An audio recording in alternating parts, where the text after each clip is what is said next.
of these video assets that we have across the organization. What are people either doing currently or thinking about, and what are the associated procedures, storage requirements, all that. So it's really been useful as we've gotten into the body camera project to dig into some of these other areas as well. And we can come back and spend more time as this sort of matures, but just wanted to let you know that this was going on in conjunction with the build out of the fiber network. With that, I'll turn it over to the chief. Okay, I went through and I just put up some questions that people seem to have about the project. So when does an officer have to activate his or her body camera? They're going to activate it anytime they're on a call for service or anytime that they're in the middle of a police action or they have a contact with a citizen. They're going to be required to turn the cameras on. A citizen can request that the camera be turned off, but the officer, it's going to be up to the officer, his or her discretion in the end whether or not they do that. Just because a citizen requests that a camera be turned off, the body camera be turned off, doesn't mean it's probably a good idea. For instance, if we're working a shooting or a robbery and we're talking to people, the officers may want to capture statements and capture what people say for the investigation. If the decision is made to turn the camera off, it will be captured as to why it's being turned off, and it's being at the request of a citizen. Then the camera will be turned off at that point. So they do have the option to request it. It doesn't necessarily mean that the officer is going to do so. If they do, we're going to document that on the video prior to turning it off. But it is up to the officer. It is up to the officer. Will an officer be allowed to view their body camera video prior to completing reports? Yes. If an officer has a use of force, say they get into a wrestling match or they use the taser, we want them to look at the video prior to writing their reports.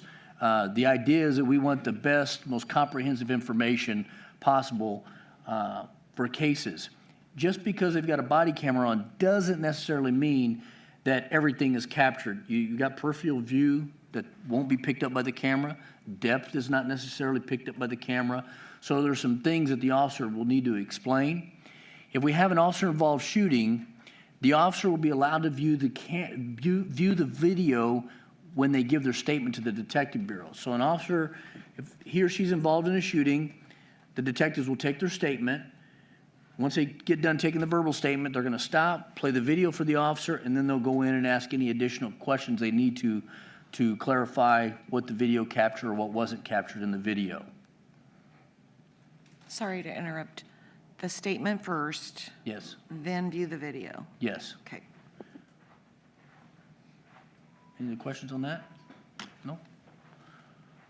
How long will videos be retained by the police department? You know, this varies. And we've been working on, I'll kind of go through these. If there's no evidentiary value, it's going to be 120 days because it's going to take up space on the server. If it's of no value at all, we want to get it off there. Misdemeanor arrests will be 1 year unless required to retain longer for the courts or for legal if they want us to hang on to it. Felony arrests will be 3 years or once the case is completely adjudicated. Homicide, death, and rape cases are going to be kept indefinitely. Deadly uses of force will be kept indefinitely. And just police use of force will be kept for 3 years. I think that's all I have. That's all I got.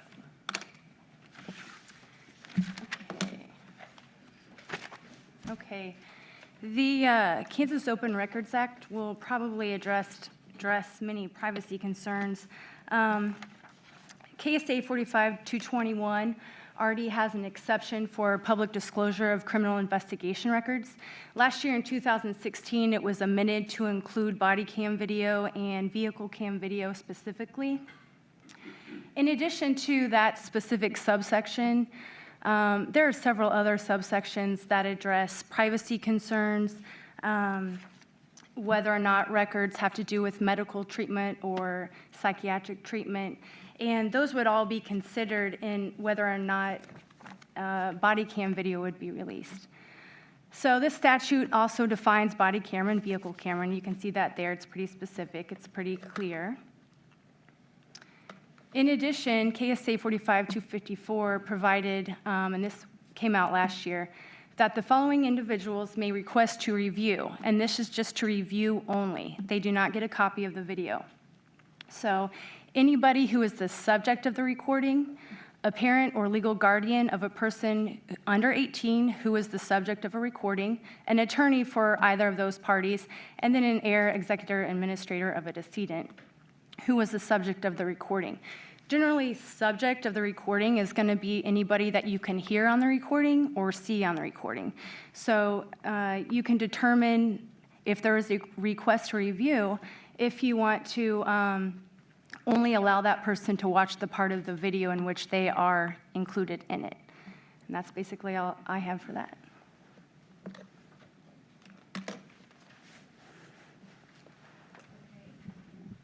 Thank you for all of that. So this is all just a discussion and an update on what we heard last month, and you've done quite a bit in the 30 days since we last saw you as far as moving all of this forward. And Chief, I know that we've had a number of discussions about policy, and, you know, it sounds like you've done a great deal of work around developing your body camera policy. Does anybody have any questions or comments on any of this to date? Did I hear that you're looking to implement body cameras in early 18? Well, I think that the goal is the first quarter of 2018 if everything Okay. goes right. Okay, Commissioner Johnson. Yes, thank you. What is the range on the Tier 1 and Tier 2 fiber sites? How far does that extend in terms of our capacity? Well, there'll be essentially fiber lines running from downtown, from headquarters, all the way out, downstate, and then likely back up parallel. So we'll form a ring that goes upstate and out parallel. So there'll be fiber all the way to those stations. Okay. And then the cameras, do they talk back and forth? I'm trying to talk in layman's terms. Back and forth to the fiber sites themselves?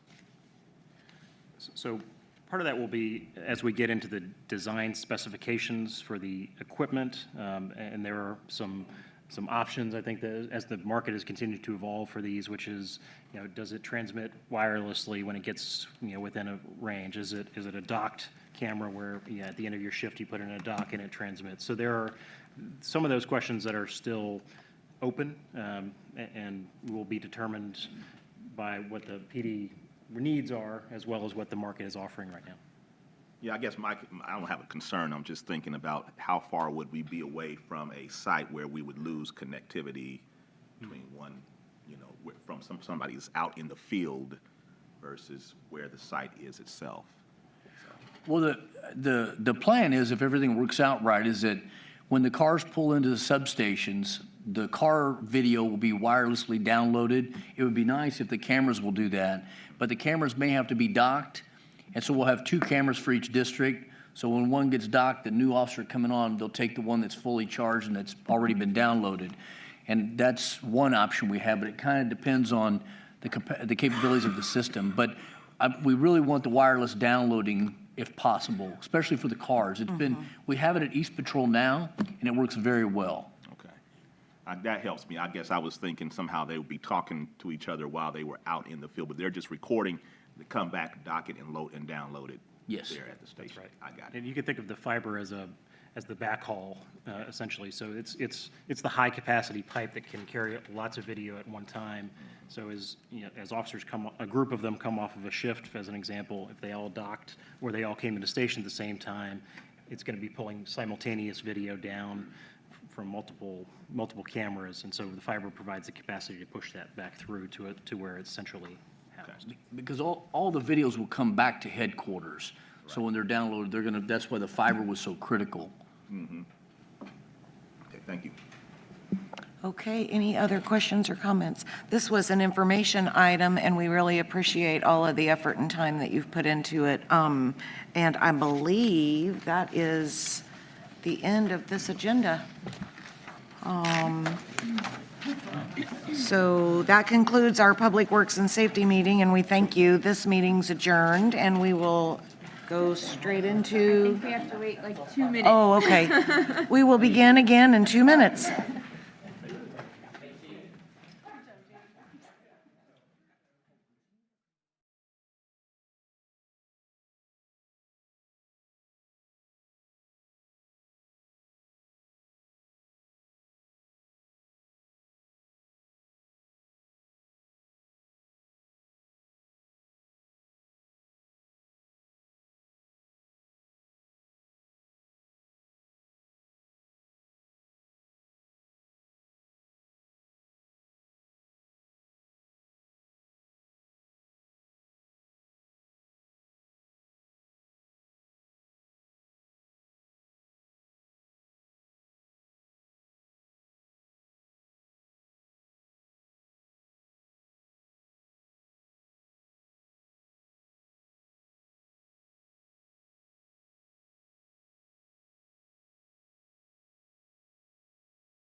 this meeting of the Administration and Human Services Standing Committee to order. We want to welcome everyone to the meeting. Public comment is welcome. Anyone wishing to speak on any item on the Standing Committee agenda may do so when the item is up for discussion. You'll have up to 3 minutes to state your comments. Everyone, please use your microphones. Would the clerk please call the roll? Roll call. Philbrook. Here. Johnson. Here. Kane. Here. Bynum. Here. Markley. Here. You should have received a blue sheet tonight adding a new item to tonight's agenda. Item number 4 will be a resolution for an interlocal agreement with the Fairfax Drainage District. Next, we have the minutes from our March 20th meeting. Is there a motion? Second.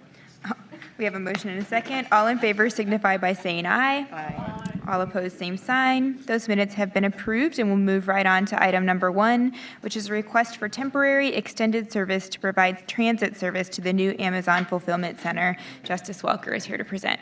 Thank you very much. I'm back again to talk transit for Amazon. So at the last meeting, you all asked me to come back with a temporary solution to provide transit service to Amazon, so that's why I'm here tonight before you. So we're looking at a temporary shuttle-style service that will connect from 2 major transit hubs in the region to the Amazon Fulfillment Center. We're looking at weekday service that will consist of round-trip peak service. So this service is designed around the shifts that Amazon has sent us. It'll connect from the 47th Street Transit Center to Amazon by way of the junior college. So we have enough time built into that route that we can also make a stop at the junior college. So we're looking at 5 morning trips during the week, and then 6 afternoon, evening trips. This will be 30-minute frequency throughout the week. Estimated service cost for the weekday service is about $78,000, which is a lot less than what I brought you last time. So our weekend service will also be round-trip peak service.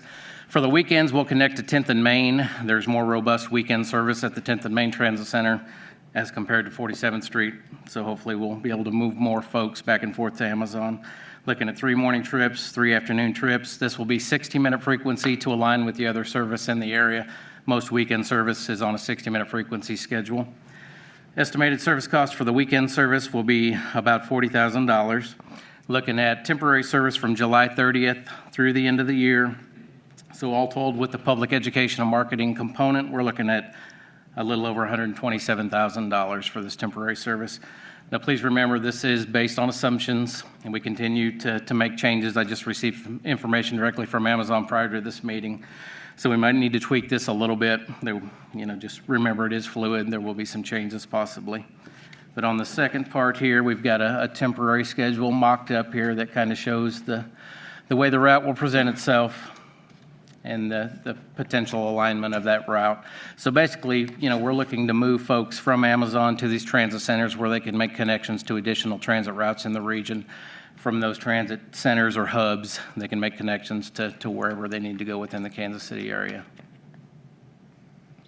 So I will just say, I don't know how the rest of the committee feels, but this is exactly what I was looking for in terms of some sort of a compromise to get us through until we have a more firm plan.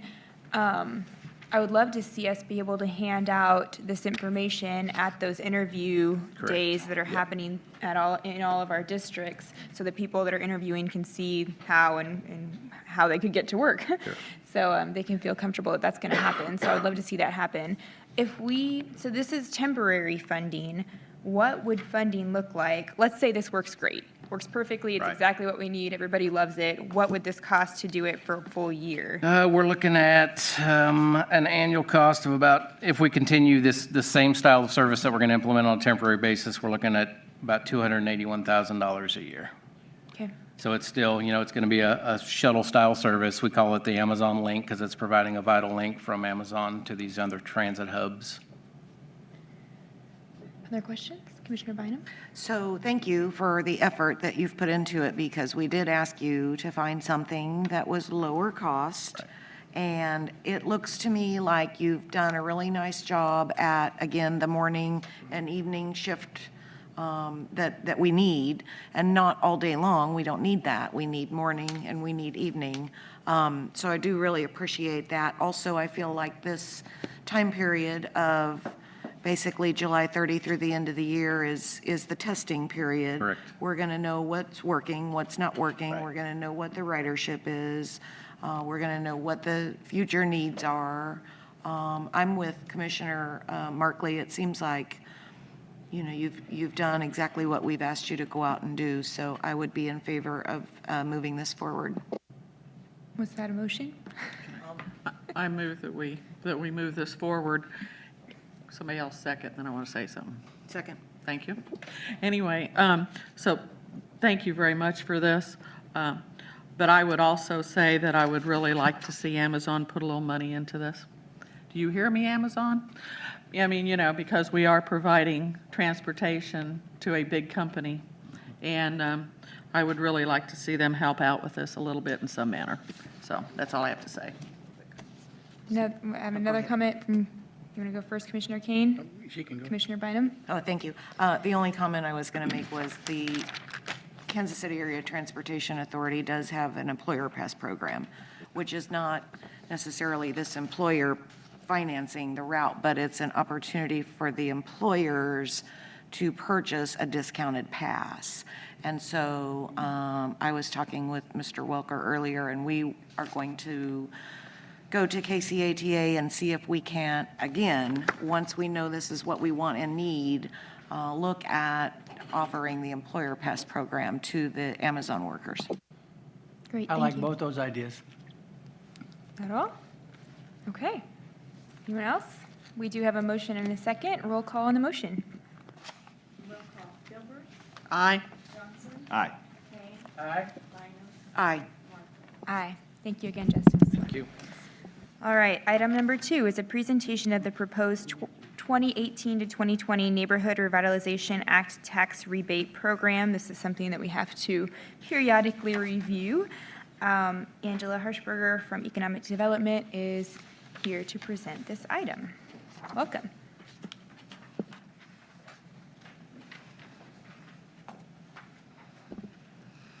Good evening, Commissioners. Angela Hirschberger with Economic Development. Thank you for the opportunity to be here this evening to present the proposed changes for the 2018 through 2020 NRA Tax Rebate Program plan.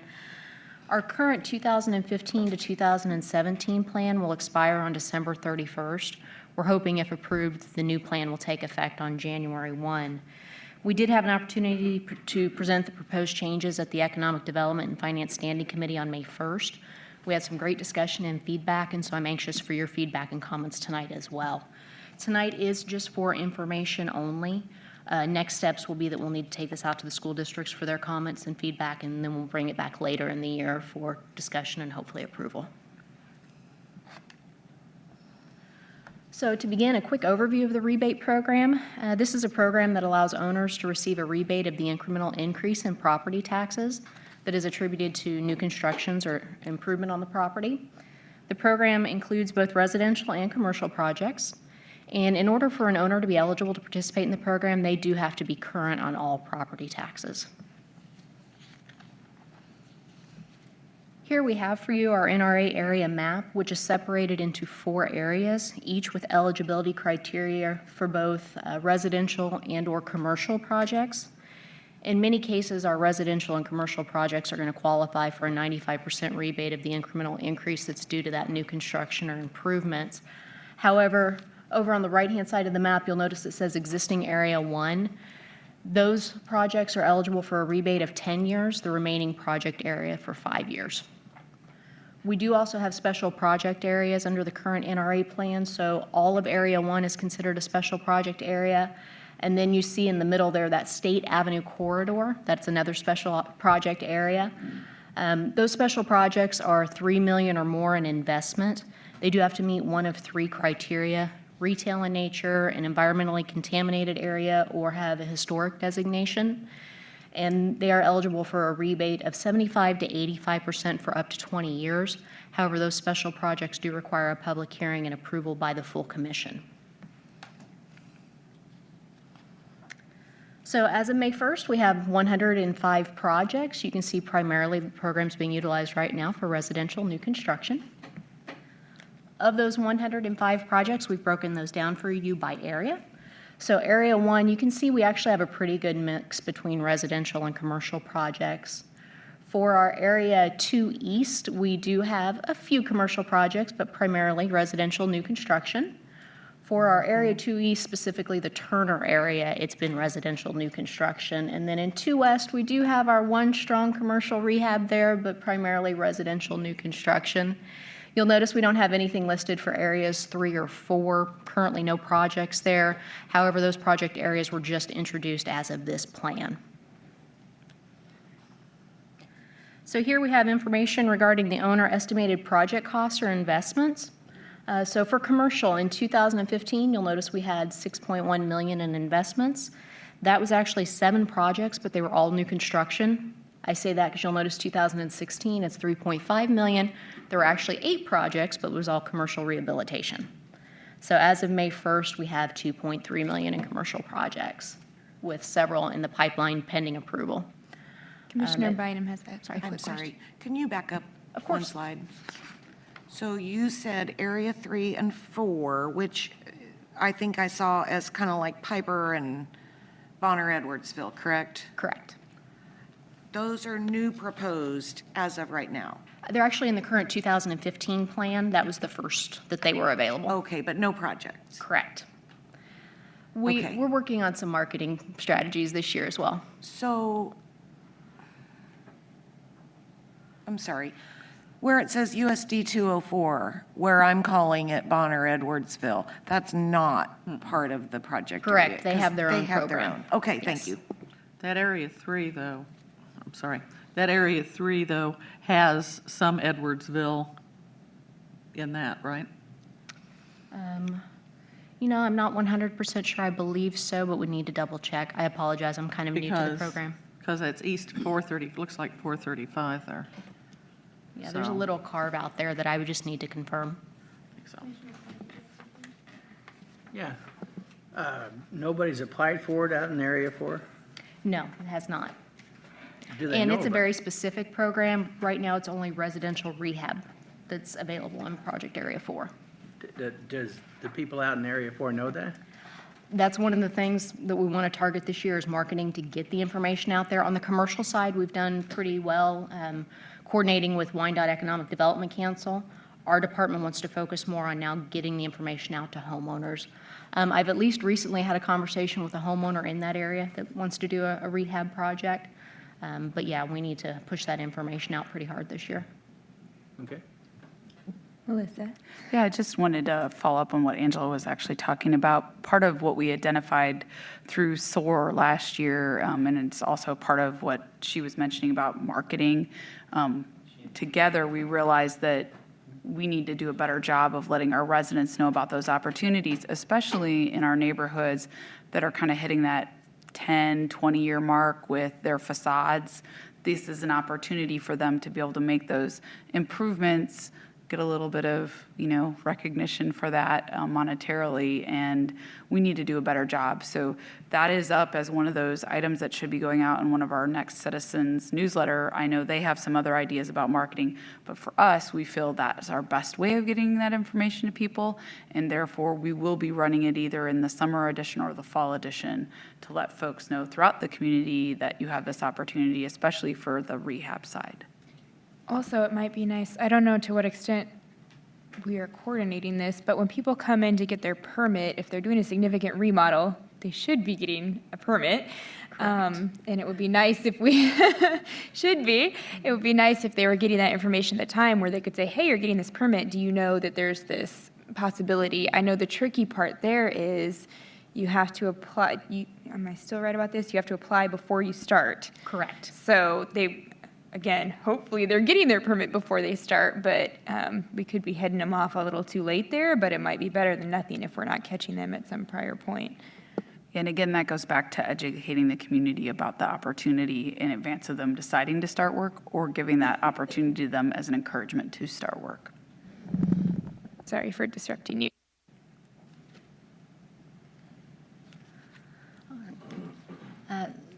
So just finally, some numbers on the residential side of things. You see it's been fairly consistent. So in 2015, we had $6.7 million in investment, $6.5 million in 2016, and then again, as of May 1, $2 million for this year. Also have some information for you regarding our expired NRA tax incentives. So since 2010, we have information on the increase in the appraised values and also the property taxes for these projects.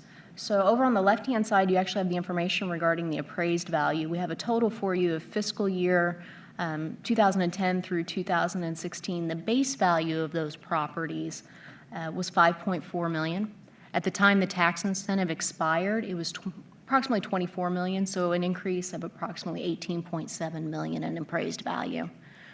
For the same years, 2010 through 16, we have the base taxes, approximately $153,000. At the time the incentive expired, approximately $627,000, for an increase in property taxes of approximately $474,000. Same information, just in graph form for you. So before we get into the proposed changes, wanted to share some of our successes so you can see what those looked like. Here we have an example for you of the residential rehab. The pictures on the top are the before pictures. A nice home, but somewhat dated. So at the bottom you have the rehab and you have that nice modern looking home. And of course with our residential new construction, we've gone from vacant lots to new homes. Our commercial rehab, over on the left-hand side, those before pictures, we have an interior that certainly needs some work. And then in the middle and to the right, you'll notice what that project looks like today. And then last, commercial new, again, a vacant lot, to now we have a building on that property. All right, so now our proposed changes. We do have a few for you. Primarily they're language changes, either adding language in or clarifying some of the existing language in our policy. The first one is information regarding contract for deeds. Policy currently for our residential projects, they are required to be owner occupied. We've been approached by some developers who said that they want to assist individuals in becoming homeowners, whether it's a first-time buyer or returning to home ownership. And so to work with them, one of the things that we're suggesting for eligibility is also to include now those properties where a contract for deed has been filed with the Register of Deeds office. Our next proposed change is regarding the base land value. Policy currently states that the base land value will be the greater of the existing use or the proposed use. After speaking with the staff at the appraiser's office, we've actually determined that it's the current use as of January 1, so we would like our policy language to match the practice.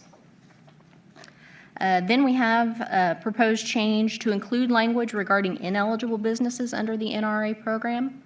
Those would be liquor stores, bars, and establishments that sell alcohol with less than 50% of food sales.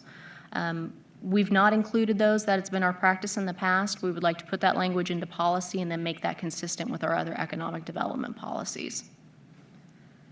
And then also including language to ensure the timely completion of projects 24 months from the time of application approval, unless otherwise improved in writing by staff. We understand there may be issues or hiccups along the way from time to time, but we want them communicating with us as a staff and just let us know when we can anticipate those projects being completed. So I have a few more proposed changes after this, but I wanted to check in, see if there's any comments, questions.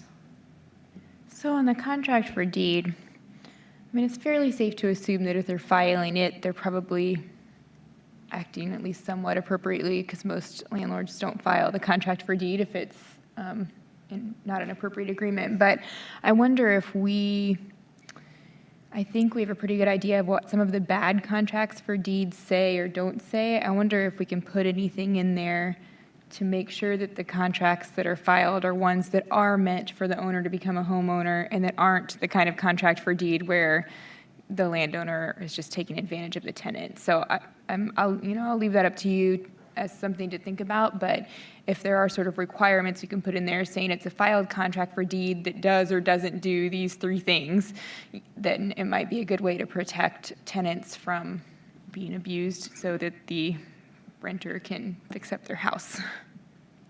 Absolutely, and I think that'd be a great opportunity for us to coordinate with legal to make sure that that is some good language in there.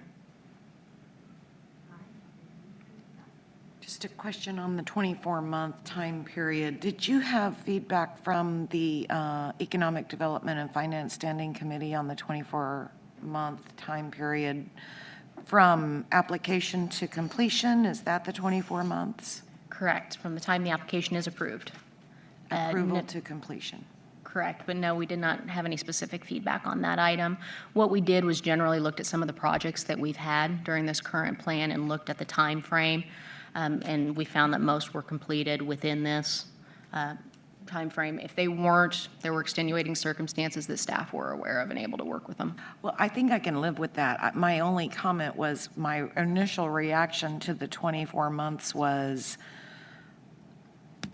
here at the Unified Government, we often take much longer than 24 months to get certain projects completed. And so I just wondered if it was a fair amount of time. But if you've already found that previous projects are usually completed, then I'm okay with it, especially if you allow for maybe a one-on-one consult at that point with an extension on a case-by-case basis. Absolutely, Commissioner, and it's more that we want to make sure that the owner is keeping us aware of what is going on. We understand from time to time those processes can get bogged down and add some time to their construction or improvement schedule, and so we do want to work with them. I guess from a SOAR perspective, I'd just say that if someone starts a project and it takes them more than 24 months to get their house painted, it starts to become a blight issue. So I would just say that, yeah, I think the exception is not the rule here. And so I would say that 24 months for many projects, at least if you're starting a window replacement program, you should be buttoned down the hatches within a shorter time frame than 24 months. And I will add, some of those longer projects that we've seen have been commercial, so planning department processes and those types of things. Have you already addressed the special projects area, changes to that? Not yet, that's the Okay. next slide. Very good. Forge ahead. Absolutely. Okay, so we want to clarify some language that is in our current policy. The applicant's actually not eligible for a tax rebate until the project is valued at 100% completed by the appraiser's office. And then that rebate is based on the incremental increase in taxes attributed to construction and improvements only. So for example, if there's an increase in taxes due to someone purchasing a property, that would not trigger the NRA rebate. It does have to be construction or improvement that's completed. And then next, we want to enhance some of the language that we have regarding conformance with building standards. Policy currently talks about compliance with applicable codes, ordinances, rules, regulations, but we want to add language regarding the building standards that are in effect at the time of the construction or the improvement taking place. We just want to ensure there's some consistency in our community with regards to things like lighting, landscaping, fencing, et cetera. And then our next piece, we have an example in our policy that kind of gives a rough idea of what a tax rebate might look like for an individual. But what we found is that example isn't truly representative of that rebate and confuses owners sometimes. We're suggesting removing the example and explaining that the rebate is calculated by the treasurer's office depending on the participation of the taxing jurisdictions. I think it's a little bit easier to explain that example to someone one-on-one or in a phone conversation and explain that we can't assure you 100% today this is what it'll look like. But once the information is to the treasurer's office, we can give you an exact rebate amount. And then last, now those special project areas. So as mentioned, we do have two current special project areas, Area 1 and then that State Avenue corridor. We're proposing the addition of State Avenue, I'm going to call it State Avenue East corridor, and then our Leavenworth Road corridors. So for State Avenue Corridor East, this would be 635 to 57th Street, and it's those properties that front State Avenue. And then for our Leavenworth Road corridor, 38th Street to 77th Street. And our hope is to incentivize some retail development in these areas and assist projects with that. That's the last of the proposed changes that I have for you, so other comments and feedback. So have any of these, including the new special project areas, gone before their school board meetings or anything like that at this point? Not yet. We wanted to bring them to the commissioners first. So thank you for putting Leavenworth Road corridor in there. We've been praying and hoping that will be included, because we need it right along with the improvement of the road as we go west. The only thing I would say is that and this is kind of getting into your area, sorry, sir. But I know that the logistics of going west of 77th Street is a little weird, the way it's set up there. But I would hope we could at least get down to 82nd Street, because 82nd Street is where, I know it's the edge of mine, but don't take it personally, Mike. But right there is where it turns strictly into almost all residential, and I don't want to really impose, anything commercial into the residential area. And it's pretty hilly right there. So that's all. Please, Mike, talk. Commissioner Kate? I agree. That we need to go all the way down to where the fire station is. Because you've got that there, you got the pizza place, maybe a bar. And you go a little, just, a half a block up there where the hairstylist and all that other brick building is. Yes. So I think that's where we should stop. Yeah, Okay. And thanks for making the change. yeah, that's 82nd. So on the special projects areas, could you tell us again, those projects have to be a minimum of? Over 3 million, and they have to meet one of 3 criteria. So either retail in nature, an environmentally contaminated area, or historic designation. Is there leeway on the 3 million? I'm not sure along the Leavenworth Road corridor how many projects would reach the 3 million threshold. I can't speak to it, but it seems high. Can you look at that bigger map again? Of course. Because these are within other areas. So if they didn't qualify for the special area, would they still be able to qualify for the regular area? They would. So we have sort of 2 tiers, if you will, those projects under 2 million, and then those projects that are between 2 and 3 million, and then special projects specifically speak to over 3 million. So help me understand, if I'm in a special project area and I have a 3 million or higher project, what do I get that's better than just being in the regular existing area? It would be a rebate term of up to 20 years versus the other areas, it could be between 5 and 10 years. Okay. We would like to have a 3 million or 2 along Leavenworth Road. Fine, I appreciate it, I understand. But, yeah, no, thank you for bringing that up, Commissioner Bynum. And thanks, Mike, because really down to at least 82nd, because that's when the terrain really starts changing. Right. So thank you. Just wondering on the State Avenue portion of the special projects area. My initial thought would be to move it all the way back to 38th to include the Tower Plaza area. Has that been discussed? Is there a reason why that would not make sense? No, not specifically, although I will note that that does get into the next project area. So it would cross over from area 2 to 1. Right now, under a current dollar amount, under that 3 million, it is a 10-year rebate. And so I think that was kind of why. But no specific discussion about going ahead and extending over to 38th Street. I have a question about that. Yeah, I'd like to see that happen. Okay. Yeah, so what's covered between 38th and on the other side of 635? What area does that fall in? That's considered area 1, so it's up to 10 years for the rebate. Up to 10 years? Correct. Okay. And the reason I ask about that is because on the east side of 635, on the south, is, right now, commercial, kind of, sort of. And I know that we're looking to make that a whole lot nicer there and dress it up, and possibly on the north side there as well. So I really am kind of struggling with not having the 3 million address that corridor right there, because we're talking about some significant business.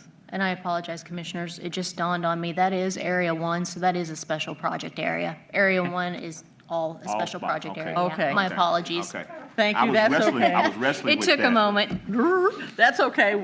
I was wrestling with that too in the morning. Any help So I you wanna can clarify give. that. Thank So you. when you say Area 1 is a special project area, They are eligible for those up to 20-year rebate for the special projects. So all of Area 1 is considered a special project area, whereas when you get to Area 2, now we have designated specific areas. Sorry for the confusion. Okay.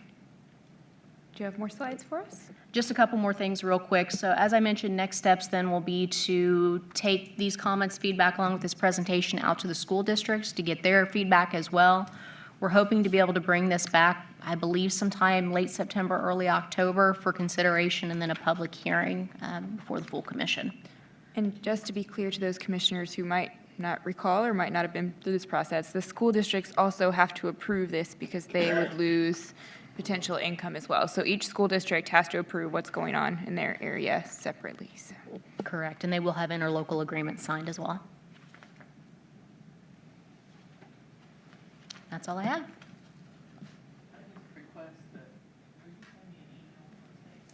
Absolutely. Any other questions? I believe this does not require a vote, correct? Correct.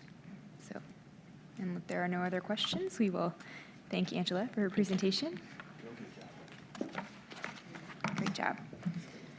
All right, item 3 is a presentation of the results of the spring tax sale and changes and improvements to the tax sale process, and we will welcome Tib to present this item.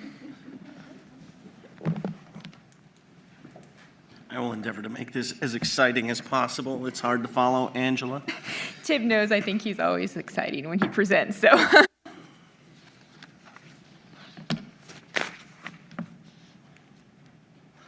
15 months ago, the Delinquent Real Estate Office came into the General Services Department and became my opportunity. They have been, according to the staff, one of the most unloved redheaded stepchild departments in the unified government, shuffling from place to place, traded, moving, run by legal but not part of legal, part of the tax and 311 division. They move around. When I got them, we then moved them. First, we had to establish what their name was. You may have noticed Delinquent Real Estate, which is what I consistently call it, shows up as a lot of different titles. It sounds like we have a huge staff over at the courthouse working on tax issues, but it's really only one place. When we got it, it was a 5-person team. There were 3 vacancies. 2 because they just hadn't been filled, 1 because they were in jail. We have tried not to keep that tradition alive. But that was, I don't think it's funny. That jail opportunity became very enlightening for us later. So delinquent real estate, DRE is what we call it, what I call it. As soon as I got it, I moved them in with the GIS folks. Both GIS and delinquent real estate had unmanned front counters with ring for service opportunities. And if you've ever walked in someplace and had to feel like you're imposing on the people there by ringing for service and then waiting for someone to show up, it's not great customer service. We combine those 2 physical locations. Now we have a fully staffed front counter all the time. So whether you're looking for DRE or GIS, you have someone there to meet you and address your question right away. It's been very popular with both sets of staff. It's created a lot of opportunity for us. Immediately after getting the department, I was told I had to write an aspiration statement, and when I turned in my aspiration is to understand what delinquent real estate does, Melissa sent that back and said it needed to be expanded just a little. So we came up with this, which is filled with code words, and I've highlighted the important ones because until now, delinquent real estate has been considered basically a collection agency. And the collection function is important, but that function of using a thoughtful, deliberate, integrated, cooperative process, cooperating with other UG departments to use our limited resources to maximize our fiscal impact, and they were maximizing fiscal impact pretty well, but they weren't maximizing community impact. And that's important. Your delinquent tax division is a vitally important tool for fixing blight and vacancy problems. But it's also a critical place where in a lot of places it's not applied fairly. It's not applied socially equitably. It's very pick and choose. So depending who you are, you get a different level of service.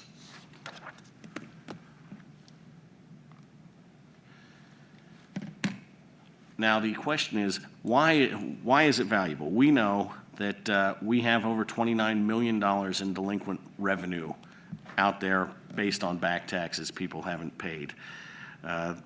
Little highlight list, we have 6,500 tax sale eligible properties. In the past, we were working through at about between 700 and 1,000 parcels a year while getting more than 1,000 becoming delinquent every year. So we were not making progress. We have worked on improving that. When I was updating the goals for delinquent real estate, one of the things listed was that the goal was 350 properties per tax sale for 2 tax sales a year. Our most recent spring tax sale had more than the entire annual goal in one sale.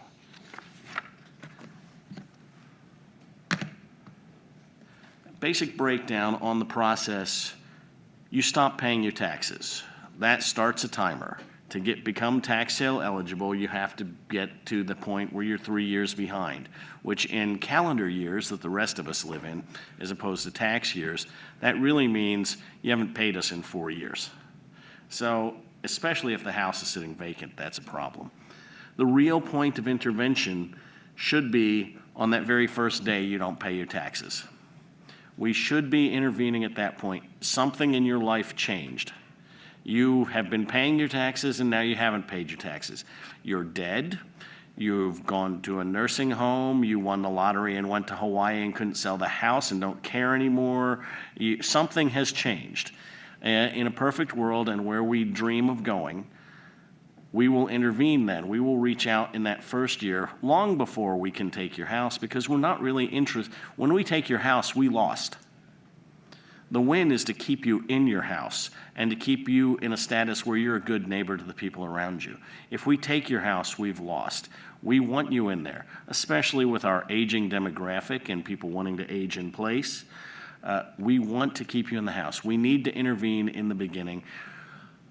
I mentioned that our jail event was illuminating for us. For some people, let's take that person who's won the lottery and gone to Hawaii.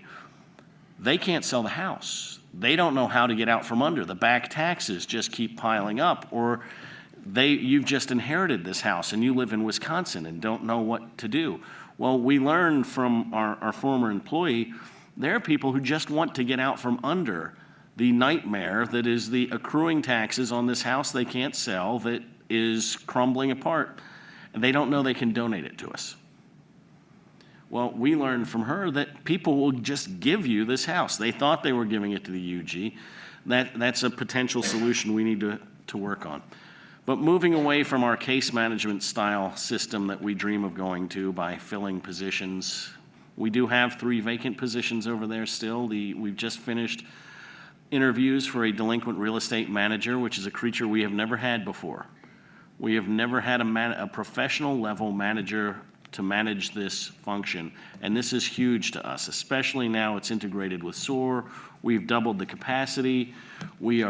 It is a vital piece in how we will bring back the community. But the way it exists today, in a rather simplified way, you hit that point where you're 3 years tax delinquent. We select you from the vast multitude of options we have to pick for the tax sale. But instead of the old way where we just looked at the gap of what has the most marketability, so what had the best value versus what you owe us potential. So that's how the team was picking what to sell, what was most likely to sell at the auction. Well, that overlooks all of those code enforcement requests to put someone through if they're upside down. All of those and we do occasionally get a request from a commissioner to address a property. You may be surprised to hear that.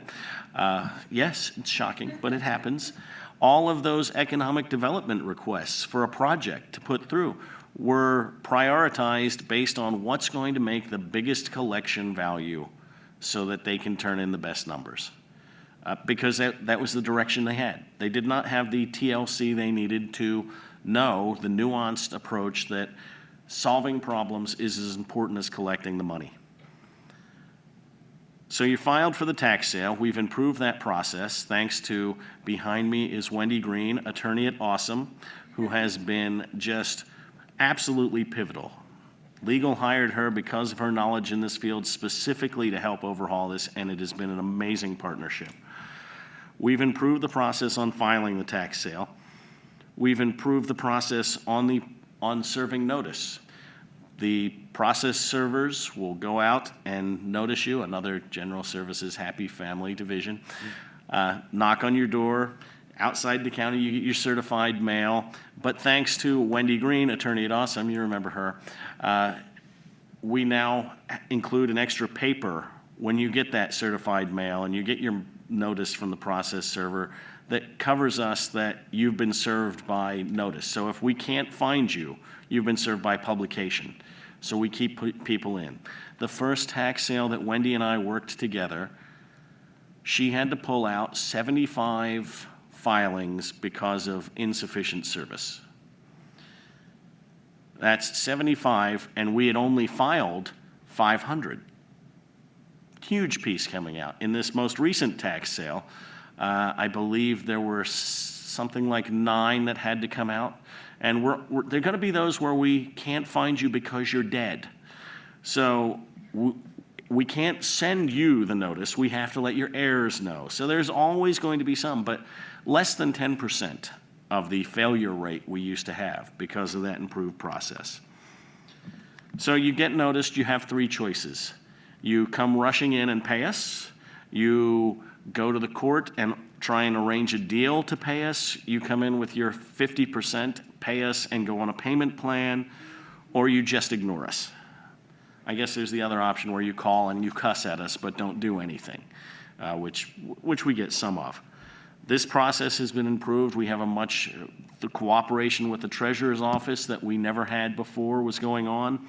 Took one phone call from the first hearing I went where people were appealing this, and because of a policy, people would come in and say, well, Judge, I don't have my half. They owe us $20,000. I don't have my half, but I got $9,000 right now. And the judge would say, well, take your $9,000, go home, and bring us the full half so we can put you on a payment plan, because we had a policy. And that morning, I watched $25,000 of our money walk back out of the building because of a misunderstanding in the policy between 3 of our departments. One email later, we changed the policy and said, leave us the money. We'll hold that for you. If you don't come back with the other $1,000, well, you're still going to the tax sale, but we're $9,000 ahead. If you do come back with the other 10 to get to half, then we set up the payment plan. Subtle improvement, but it's collected tens of thousands of dollars that would not have come in before. So either you're on a payment plan, we have our money, and you're out of the sale and everything's great, or you ignored us. Certainly. Why, thank you.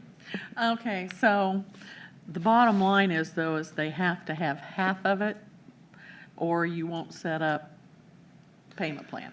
The judge can override that half and does periodically for special circumstances. But yes, that is the rule of thumb. If you have your half, we will put you on a payment plan to pay off the other half. If you don't have your half, you have to talk to the judge and see if you can persuade the judge to let you go on a payment plan. But the concern is if you don't have at least half, your payments are going to be so large, you're not going to be able to keep up with them.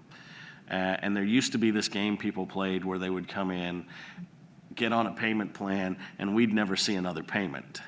Now we have a much more vigilant system where if you default on your payments, we'll stick you right back in. Because people were playing the lottery on, well, maybe I won't come up. A lot of game playing in this process. Okay, thank you.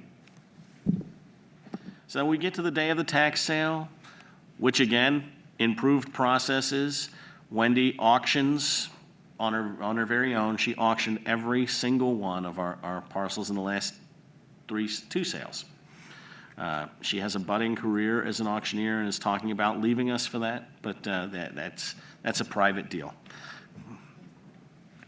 This, at the tax sale, and we remember the popular graph on what happens at the tax sale. Either it goes to a new owner and we roll the dice on whether they're a good actor or a bad actor, or it doesn't sell and then it can either go into purgatory, hot, cold, wet, whatever you prefer in your purgatory, or it can go to the land bank. We've been pushing things to the land bank. That's our solution to get out of our blight and vacancy hole. And we have been doing a great job with that. And I talk about these things like they're all one integrated process because they are. That's how these fit together. The Centers for Community Progress will tell you, we build on their model. This is all one integrated process. The code enforcement issues, the public complaints, the tax sale, the land bank, it all works together. There's a synergy there. I'd just like to say, for anybody who's crazy enough to be watching us at home, that I just want to acknowledge what a huge step that is and how for many years we were unable to take that huge step.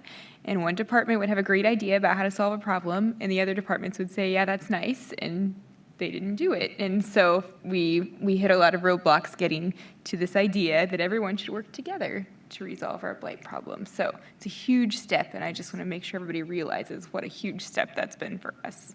And I'd like to say, Angela, thank you very much, you and McKiernan, for pushing so hard for a while, and then when we were blessed to get Melissa in, working for us, and her past experiences, she didn't know that she couldn't do it, so it happened.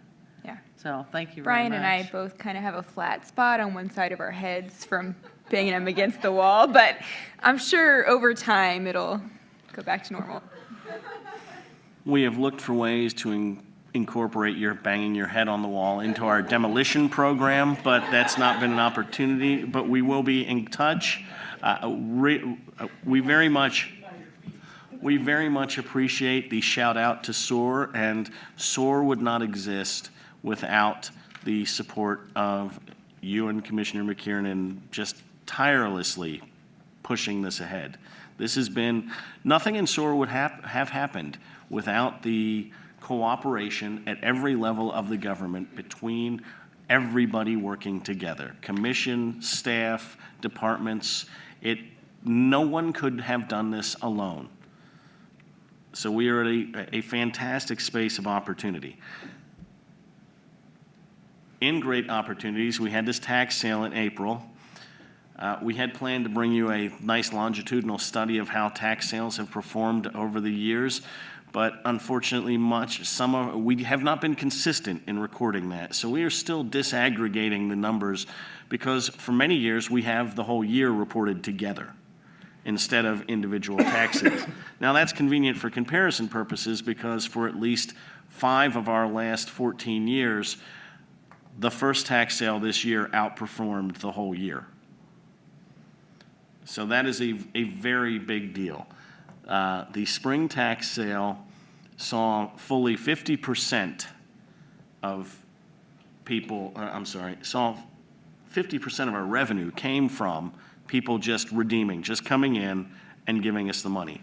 It was a very popular game to just ignore us, go through the tax sale, no one buys your house, we're afraid to move it into the land bank because we don't want to mow it or own it. And so we see homes where they've been through half a dozen tax sales. Nobody buys it, so it just continues to swirl out there in purgatory. And people would ignore the process. Well, according to Judge Lampson, having heard the word on the street and dealing with people in court, people are taking us seriously now that we really will take your house, because we really will take your house now. So half of these people on getting their notice just came in and gave us the money. It's miraculous.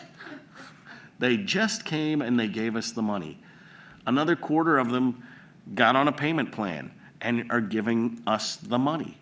They're paying because they realize we will do something about it. We had an exciting day at the tax sale. That $883,000 was very exciting.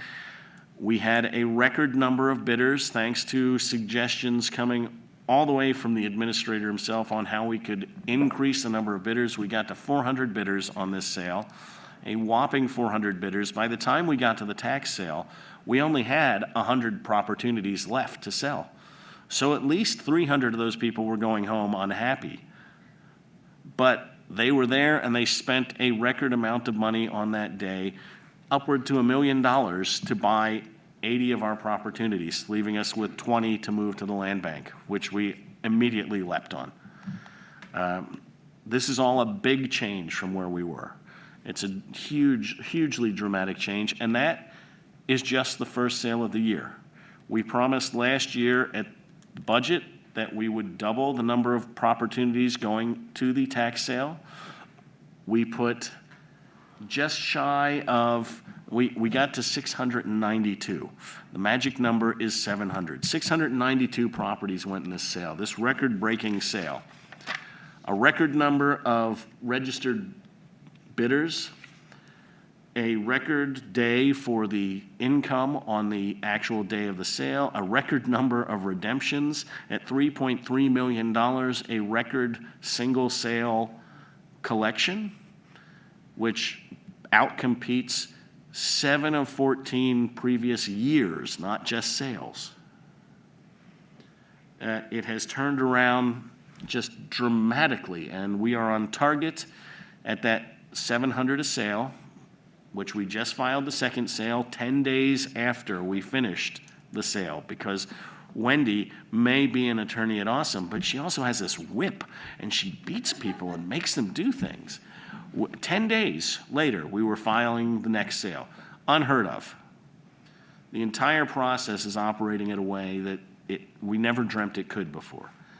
And we are well on target for hitting that 2,000 parcels through the process this year, and with our 3 sales. There were people who said it was not possible to do that because various points in the process couldn't handle the capacity. We have proven them wrong. Just wrong. We're still in the process of filling those 3 positions. As it turned out, we have not had to hire outside abstractors to get work done. We have improved these processes just by communicating. So that's where we stand today. We have dreams of where we're going to turn this into a case management type situation, but that's going to involve us helping grow solutions to help people who have problems. In our coming soon section, you can expect a Facebook update, a website update, including a library of before and after pictures. I very enthusiastically harangue our bidders to bring me before and when you go out now, take those pictures and bring it in and show us the pictures. Show us what you do with it. I want to celebrate that. We need to put that out there. These are our success stories as people take these from vacant spaces to vibrant places. We have some challenges still to overcome. Apparently, there's a tradition of having your house sold in the tax sale and you burning it down. So we have one that sold on Thursday, burned down Saturday. Owner occupied. We're looking into that, but these are issues that have apparently been going on and nobody's ever really paid attention to. So we are looking at those new opportunities for exciting things, and that is all we have about the tax sale now, Commissioner. Okay, this item is for information only. Might be my favorite information only presentation ever. It has all my favorite things. What other comments do you have? TIB, tax sale, blight, vacancy, it's all there. I could just say that scrappy is probably the right adjective. Thank you, Commissioner. Apparently, my staff in delinquent real estate didn't realize that scrappy refers to an underdog come from behind thing. Didn't and they we're- watch Scooby-Doo? Come on. Did they even notice you used the word scrappy? There's the They did. question. They did. Thank you, Commissioners. All right. Our last item, which was our blue sheet item on tonight's agenda, is a resolution for an interlocal agreement with the Fairfax Drainage District. And Misty is, I think, going to present to us. Misty or Melissa, what we're looking for is to make payment for services rendered by Fairfax Drainage District on behalf of Move unified approval. government. We have a motion and a second. Roll call on the motion.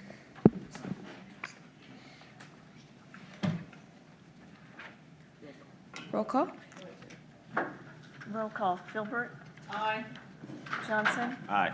Kane. Bynum. Aye. Markley. Aye. That concludes our meeting. Thank you all for your attendance.